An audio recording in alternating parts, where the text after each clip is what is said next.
네, 안녕하세요. 오프입니다. 2022년 2월 26일 오전 10시 33분을 지나가고 있고요. 오늘 비트코인 차트 분석 및 뉴스 브리핑 지금부터 시작합니다. 지금 보시는 거는요, 4시간 차트고요. 4시간 차트를 보니까 어떻게 돼 있나요? 네, 15일, 그 51선과 7일선에 대한 골든크로스 나와 있고요. 241선에 대한 저항을 받고 있죠. 보통 이런 그림이 나오면요, 한 번에 눌립니다. 한 번에 눌리는 그림 나오고요. 눌린다면은 밑에 있는 15일선에 대한 저항 조정을 받겠죠. 이제 대략 가격이 4,640만 원 정도 나오네요. 현재 4시간 차트를 보면요, 이 그림이 정석입니다. 예, 현재 4시간 차트를 보면 이 그림이 정석이에요. 다시 말해서 비트코인 오늘은요, 조정을 받을 가능성이 크다. 오늘 오후부터 계속해서 조정을 받은 성이 크다라는 게 일반적인 차트 분석입니다. 하지만 날봉을 보죠. 날봉을 보니까 어때요? 날봉 역시도 50일선이랑 15일선에 대한 데드크로스가 나왔죠. 그리고 나서 고점을 찍고 있는 그림입니다. 이거 역시도 차트적인 분석을 보면요, 떨어지죠. 떨어져 어디까지?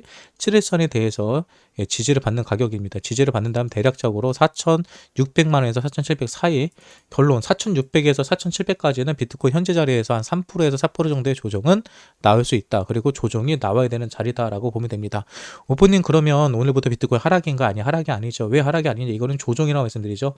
코인은 계속해서 이렇게 올라가지 않아요. 코인은 올라갈 때 올라갔다 떨어졌다, 올라갔다 떨어졌다, 올라갔다 떨어졌다 하면서 계단식으로 올라가는 게 일반적인 모습입니다. 지금 올라갔죠. 올라왔기 때문에 좀 떨어졌다가 올라왔기 때문에 떨어졌다가 올라갔기 때문에 떨어졌다가 하면서 가는 게 정상입니다. 오픈은 그럼 비트코인 언제쯤 크게 올라가요? 불장은 언제 오나요? 네, 제가 항상 말했을 때 일봉, 날봉이죠. 네, 날봉에서의 MACD가 상당히 중요하다고 항상 말씀드립니다. 근데 MACD 날봉을 볼게요. 현재 보시면 MACD 영선, MACD 일봉에서 영선을 돌파했을 때가 큰 상승이 온다. 이때는 무조건 기회다. 예. 그런데 제가요, 처음에 한 2주 전에 여기가 뚫었을 때 그랬죠. 여러분, 이제 MACD 영선을 돌파했기 때문에 다 왔습니다. 하지만 한 번 정도의 눌림이 있을 거고요. 그 눌림이 끝나는 날은 2월 말에서 3월 초쯤이 될 겁니다. 그리고 그 기준점이 되는 건 아마 2월 25일이 될 가능성이 큽니다라고 얘기해 드렸죠. 그리고 실제로 2월 25일 이후로 실제로 하락 파동이 상승 파동으로 변하고 있고, 현재 보시는 것처럼 이 데드 크로스가 났던 게 시간이 지나면 하루 이틀 지나면은 골든 크로스가 뜨겠죠. 하루 이틀, 이 골든 크로스까지 가는 하루 이틀, 그 하루 이틀간의 조정이 나올 거라고 보는 겁니다, 저는요, 지금. 그리고 그 조정이 지금 요 자리에서 한 번 정도 눌린다는 거죠. 여기서 한 번 눌리게 되면은 그다음부터는 진짜 큰 상승을 기대해 볼 수 있다.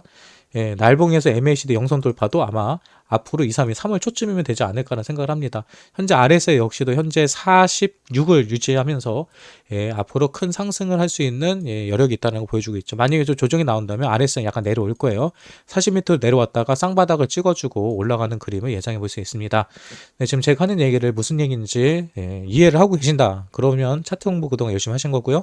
혹시라도 제가 지금 하는 얘기에 대해서 이해를 잘 못하신다 그러시면 지금부터라도 좀 더 열심히 차트에 대해서 공부를 해보시기 바랍니다. 차트 공부하는 거 어렵지 않아요. 그리고 중요한 거, MACD 영선이 됐을 때 얼마를 그러면 넘겨야지 비트코인이 상승을 합니까? 네, 보시는 것처럼 현재 날봉입니다. 날봉을 보니까 현재 240에서 360에서 120에서 다 모여있죠. 얘네들이 모이겠죠.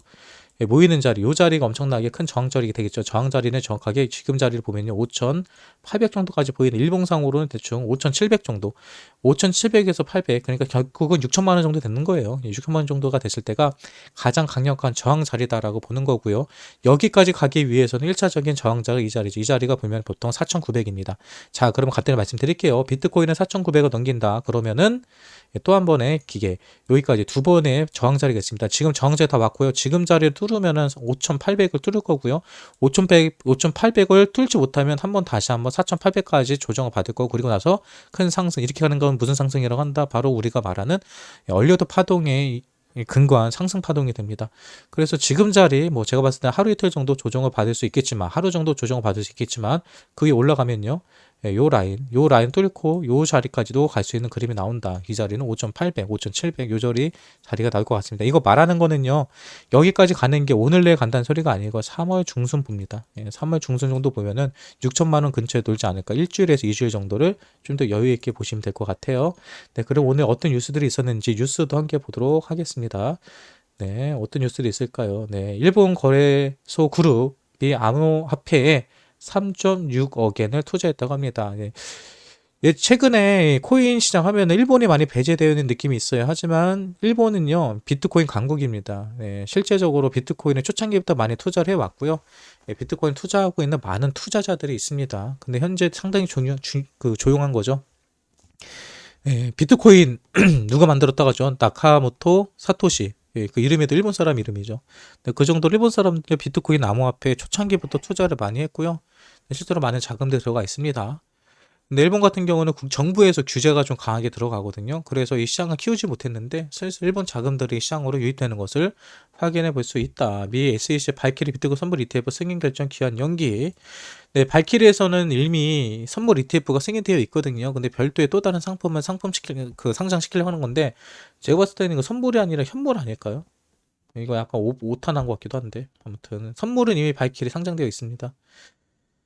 네, 그리고 또 뭐가 있을까요? 네, 지난주 NFT 매출이 전주 대비 7.7% 감소했다. 이거는 뭐, 이 NFT가 시장이 죽는다는 소리가 아니라 러시아 이슈가 있었죠. 그때 모든 코인들이 성장을 했기 때문에 NFT 역시도 약간의 영향을 받지 않았을까라고 생각을 합니다.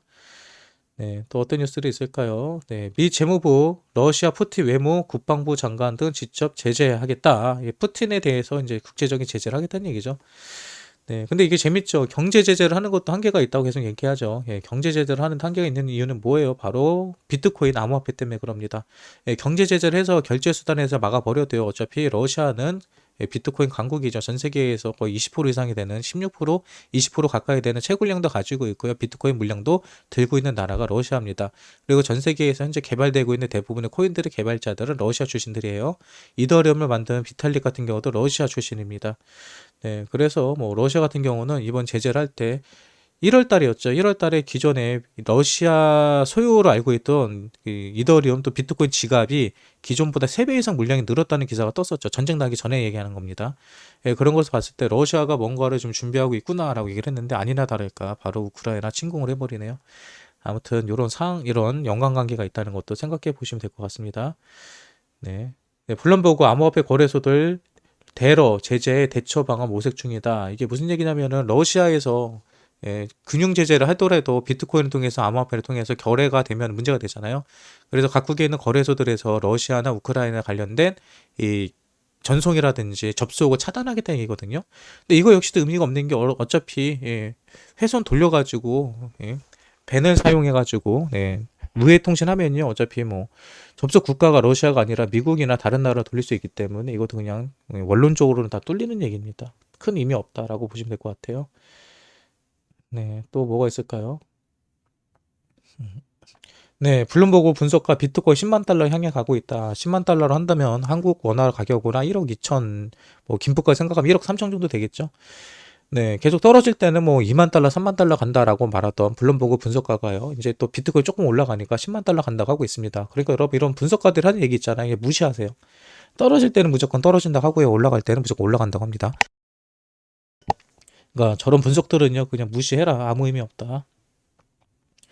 네, 증권사 우크라이나 사태에서 비트코인 안전 피난처 역할을 실패했다. 이거 딱 뉴스 주제만 보면요. 야, 누가 그랬어? 비트코인 안전자산이라고 전쟁 다음에 비트코인 올라간다며 하면서 막 말하던 사람들 봐라. 여기 우크라이나 사태 속에서도 비트코인 안전 피난처가 되지 않는다고 얘기를 하잖아. 실패했다고 얘기하잖아. 하고 주장할지 몰라요. 근데 재밌는 건 뭐예요? 이 기사가 떴을 때는 오늘 4시에 올라왔는데 실제로 이 사람이 얘기한 분석은요. 2월 21일부터 24일까지입니다. 2월 22일부터 24일까지는요, 안전 피난처 역할을 실패했지만 25일부터, 오뽀가 말하던 25일부터는 안전 피난처 역할을 성공했죠. 지금 이미 나오잖아요. 경제 제재를 해도, 또 금융 제재를 해도 결국은 비트코인으로 우회해서 러시아가 그 제재를 피할 수 있다는 기사가 계속 나옵니다. 안전 피난처 역할 지금 제대로 하고 있습니다. 그러니까 이런 기사들 보실 때요, 내용을 보세요.